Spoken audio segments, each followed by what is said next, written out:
I do have a rabbi on the phone, Rabbi Gottfried. Yes. Who, in honor of the Seder and Passover for the Jews, wants to give a blessing. He's going to make us kosher. Yes.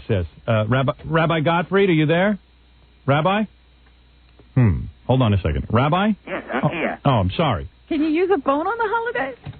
Are you Orthodox? Yes. Yes, I'm an Orthodox rabbi. And you of course, follow all the kosher laws and all of this? Yeah. I spit in the Coca-Cola, and it makes it kosher. And will you abstain from sex today? As I always do. Right. Wait a minute, you can't have sex on the holidays either? It's not that I don't want to. he can't get any. Yeah. So in that way, I do abstain. Now, in your temple, do they have the women separated from the men? They do when I come in. They all the women run out? Yes. You part them like the Red Sea. Yes. Right. I wish I could. Now, Rabbi Gottfried.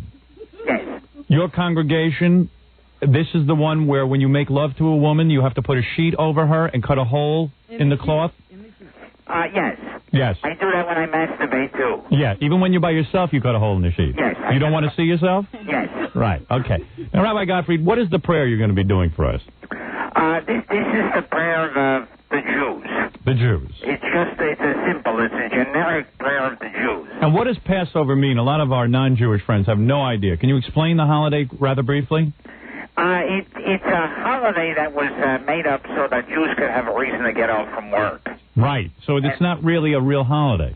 No, it's not a real holiday. It's basically so Jews can go home early, and then the Gentiles can say, well, there are no Jews here, so we have to go home too. Right. So, in other words, this has no meaning or significance in terms of biblical application. A completely meaningless holiday. But I thought they had some big dinner that day. You know, don't the Jews eat horseradish and they eat matzah on this holiday? What is all that? All that stuff. Does that mean anything? It means that there are companies that can sell bad-tasting food and make a fortune off it. I see. So, in other words, what you're trying to tell me is it's a big scam. It's a total scam. Yeah, and you're an Orthodox rabbi. Yes. All right. Now, what is the prayer you're going to sing? The Song of the Jews. Jews are very downtrodden, aren't they? Yes. Everyone hates Jews, and everybody hates the Jews. I never know whether to say Happy Holidays. Right, because it's always a sad holiday. That's the name of this particular prayer. Everyone hates the Jews. Now, is this song, Everyone Hates the Jews, is this about when the Egyptians hated the Jews or when the Arabs hated the Jews? What point in time are we? I don't even single it out anymore. Right, it's just everybody. Every time. Name any group of people, they all hate the Jews. And after you sing, will we hate the Jews more or will we love them? Hopefully you'll hate the Jews more. All right, okay, let me hear your song for the Jews. This is a Jewish song. Done by conservative rabbi here in New York. All right. Go ahead.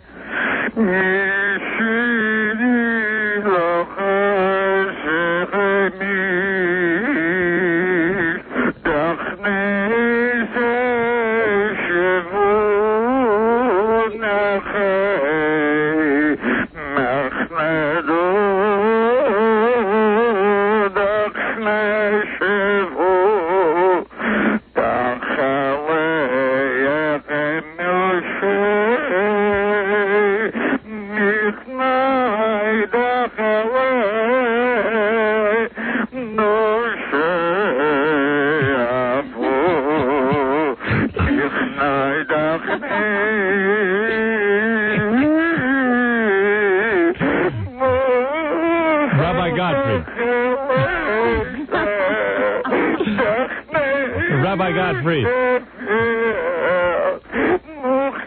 He's really into it, Robin. No, you can't stop him. Yeah, once he goes, that's it.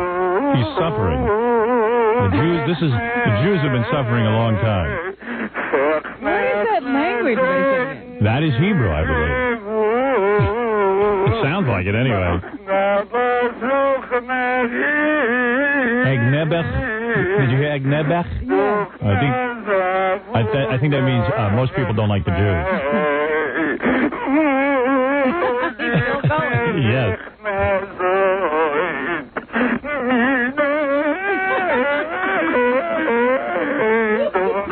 Rabbi Gottfried. Yes, beautiful. Oh. Thank you so much. Thank you. Now, I understand you have many different prayers. What, for example, just a little taste of it for our listeners who've never been to a temple. Is there like a A happy prayer? In other words, let's say somebody, like Jackie's cat just died, Timmy. Yes. Is there a prayer for a dead animal? Oh, yes. Yes, all right. Yes, it's very different from the other. All right, let me hear what it would sound like. This is a slightly happier one. All right, go ahead. Okay.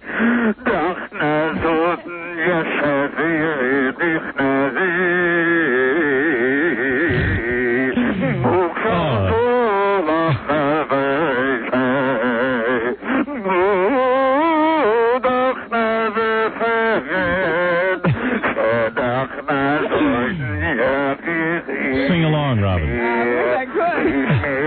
This guy is one of the top rabbis in New York. You'll never hear better singing or more religious. Isn't he like called a cantor? Cantor? He is a cantor / rabbi.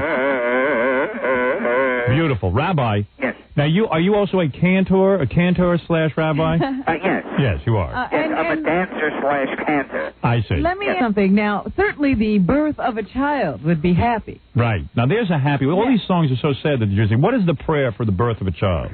Well, a child being born is a wonderful time. Yes. So it's a much happier song. And All right, much different in the tempo. All right, let me hear a little of that, a touch. Okay. All right, Rabbi, listen to me. I have to run, but I want to thank you. And you know what I like about having you on the phone? Yes. I don't have to buy you breakfast. Thank you, Rabbi Gottfried. That's the great Rabbi Gottfried, everybody. Thank you, Rabbi. There he goes. With the Passover prayer. He's a fantastic rabbi. He's considered the top rabbi in the country. Amazing. Yeah. Fantastic. We're very lucky to have him. I once saw him on the Alan Thicke show. They were doing an ecumenical discussion. You wonder why that music isn't heard more. Right.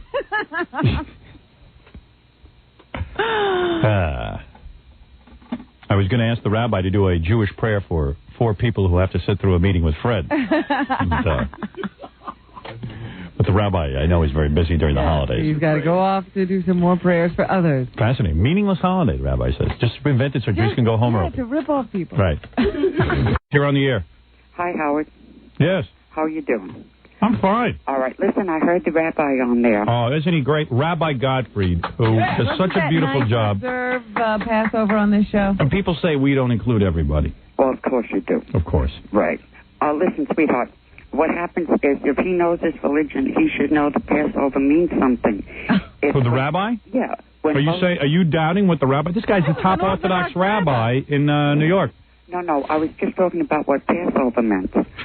Gary, get the rabbi. Tell us you know more than a rabbi. This guy, Rabbi Gottfried, is probably the most well-learned Talmudic scholar in the world. Is he Moshiach or what do they call him? Yes, Moshiach. Yeah, what is that? No, what I'm trying to explain... He is kosher la Pesach.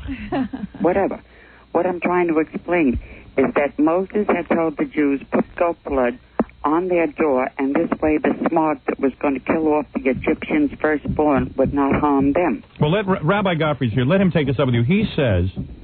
Can you tell him to stop banging downstairs? I'm doing a radio show. Rabbi Gottfried. Yes. There is a woman here, and I'm embarrassed to call you about this. She says that... I was just about to put my penis through a hole in the sheet.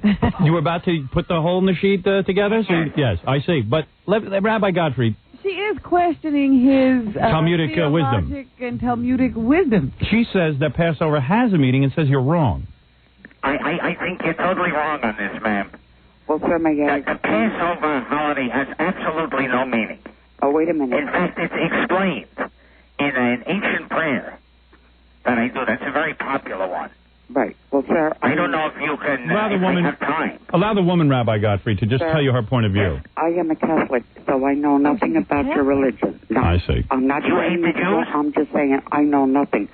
But I do know that Passover should have a meaning when Moses told the Jewish people, put goat blood on your door so that the smog that was going to kill all the Egyptians' firstborn Rabbi would Gottfried, not harm them. Have you ever heard of this goat blood thing?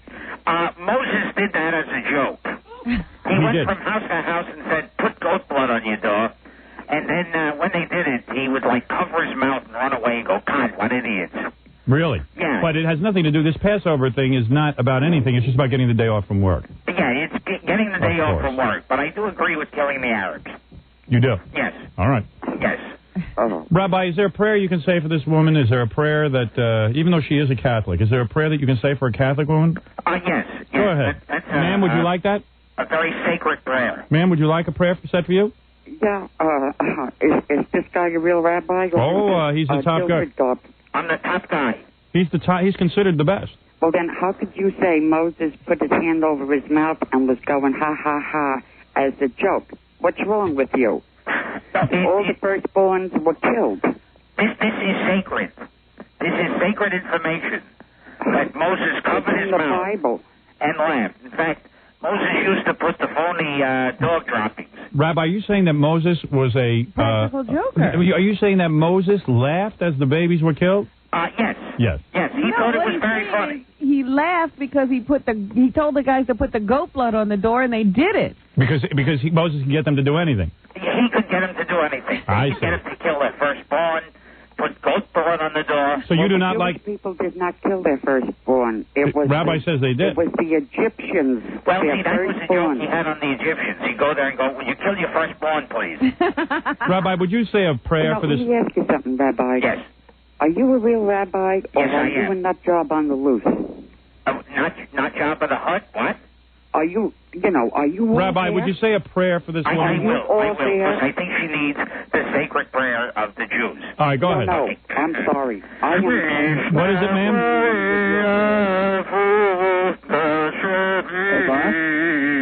Let's go with Gottfried. Rabbi, hold on a second. Rabbi, what is this? Who is this on the phone with you, ma'am? I'm her son. Yes? And what is that's Gilbert Gottfried. No, it's Rabbi Gottfried. Right. What is your mom, a moron? No, everybody knows that the plague that Ramses wished on the Jews firstborn came back on him. That's why they put the lamb's blood on the doors. No, that's a myth.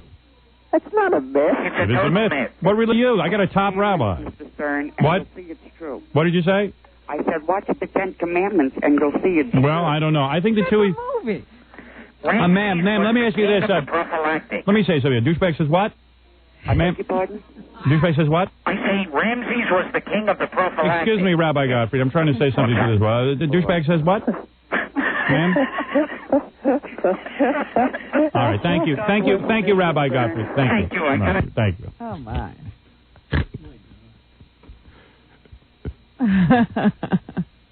Anyway, let's get to the real news, Robin. Yes, please. I hope they understand the news. Imagine, that's why we get in so much trouble. People don't even know what we're talking about. A major publisher has dropped plans to print the biography of Hitler propagandist Joseph Goebbels. Goebbels. How could it be Goebbels when there's no R in it? Hey, how could a guy kill 6 million people and get away with it? A lot of things that are weird. It was written by an historian who says the Holocaust never happened. And once, I guess, people got a hold of this book, they said it was terribly anti-Semitic. So St. Martin's Press has decided not to publish it at this point. Let's ask Rabbi Gottfried if the Holocaust never happened. He'll clear that one up. Gary, get him on the phone again, please. The chief executive of the company says that arguments against the book have been valid and convincing, and publication also was canceled because of discoveries they made on their own. If you want to know whether there was a real Holocaust, you got to go right to the source. Never mind this propagandist. You go to Rabbi Gottfried. David Irving, the guy who wrote the book, says this is an organized campaign that forced St. Martin's to cancel publication in America. The book has already been printed in England. Rabbi, quick question. I know you're busy with the Seders and the Passover. Yes. Was there a Holocaust? Well, I would say Hitler was guilty with an explanation. All right, go ahead. Not like he was totally wrong in hating the Jews. I see. I figured... Are you sure you're an Orthodox rabbi, or are you Reformed? A lot of the Reformed rabbis hold this opinion. Yeah. No, I'm an Orthodox rabbi. Right.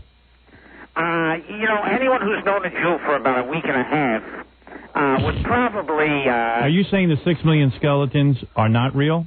No. I see. Well, you probably agree with the author of this book. In his writings, this guy said that the gas chambers in Germany and elsewhere were ugly rumors fueled by British propaganda. And he also said that Auschwitz, one of the deadliest Nazi camps, was a lie. In his book, he calls it a slave labor camp with a high mortality rate. Is that true, Rabbi Gottfried? Yes. Yes, all right. That's all we needed to know. Yes. He also claims that Anne Frank's diary was bogus. Is that true, Rabbi? Yes, she had written several books. Yes. And only the diary really sold. She wrote some action novels. She even wrote a pilot for a TV show. Is that right? Were you involved with that? Yeah, I tried to help her out on it. She wrote a pilot for Joey Lawrence once. Now, Rabbi, you're not a self-hating Jew, are you? Not me. Now, let me ask you this. What leads you to believe the diary of Anne Frank was a fake? Is it because Fabio was on the cover? Yes. Yes, all right. Do you have a prayer to say for anybody who died during World War II? Yes, as a matter of fact, I do. All right, go ahead.